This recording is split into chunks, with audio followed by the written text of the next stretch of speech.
Welcome to qnawire. So this problem describes the following situation where we have one mass at the origin m1, another mass m2 3 meters higher up, and then mass m3 4 meters along the x-axis away. And we want to find what the gravitational force on m3 is from these other masses, and we're given values for these. So to start, I'll fill in the rest of this as a triangle. So if one side is 3, the other side's 4, and this is a right angle, we know then that the hypotenuse is going to be 5 meters. And this angle theta right here, we could calculate as 53.1 degrees. So I just did inverse tangent of 4 over 3 to get that. So we want to find the force in M3. So we'll do this in x and y components, and then we'll combine them to get the net force, and we can also find the angle. So we'll start with the x force. So it's going to be the gravitational force times M3, and then we'll have forces from M1 and forces from M2.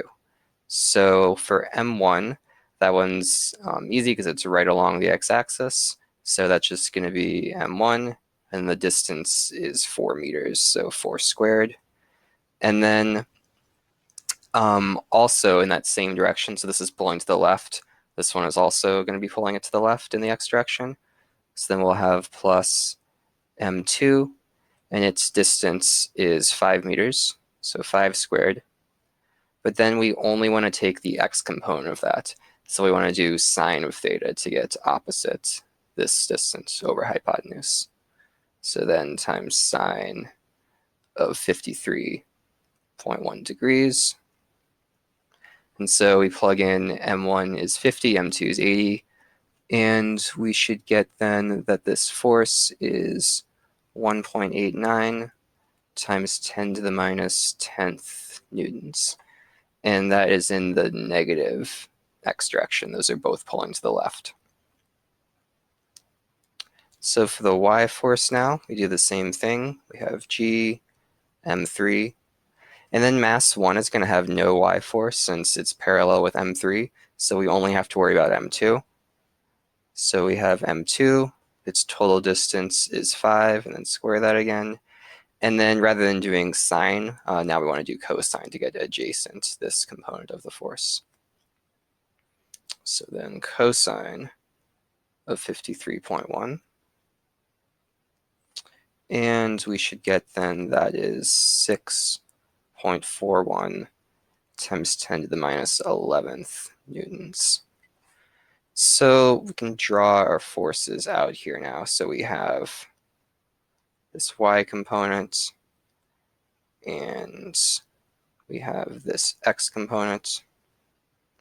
And we want to find the net result of these two. So F net. And so we can just do that with the Pythagorean theorem. So we'll say F net is the square root of fx squared plus fy squared. And so when we evaluate that, we should get 2.00 times 10 to the minus 10th newtons. So that's the magnitude of the force. We also want to give the direction. So we could find this angle here on the force, and that would just be inverse tangent of Fy over Fx. And when we do that, we should get 18.73 degrees. But to give kind of the more standard answer, usually we want to give the angle above the x-axis. So this is kind of pointing like this. Instead, we want to give this angle here. So that'll just be 180 minus the angle we found. So 180 minus 18.73 tells us that this is about 161 degrees above the x-axis.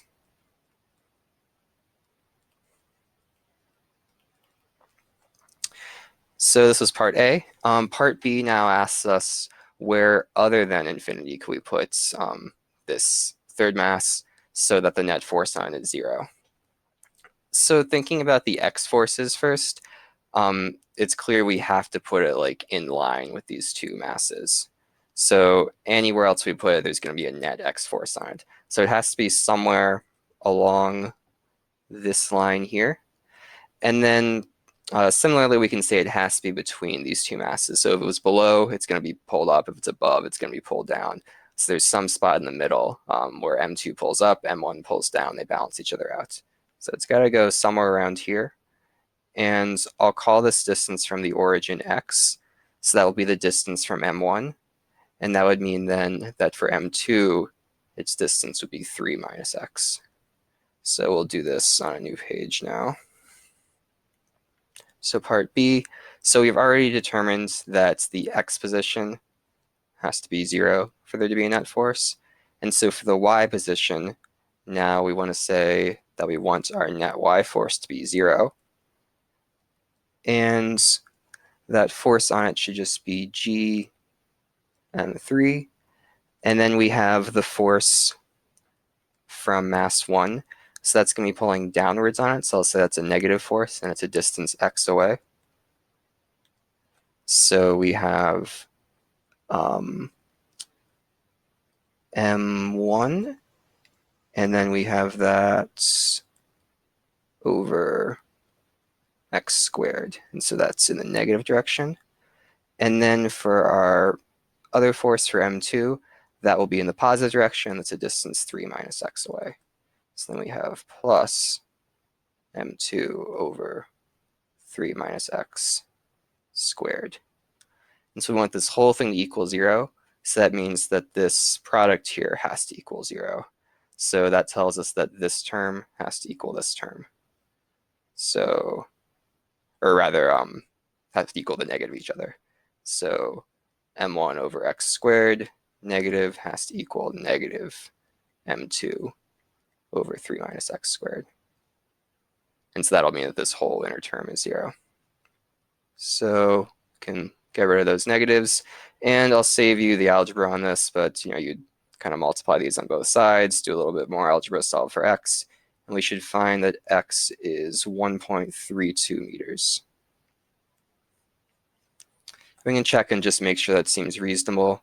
So mass 1 is lighter than mass 2, so at x being 1.32 meters, that means this mass is more like right here. So it's closer to m2, which kind of helps compensate for the fact, or sorry, it's closer to m1, which helps compensate the fact that m1's a little bit lighter, then it's farther from m2, but it's heavier. So it seems reasonable they're able to be in equilibrium here.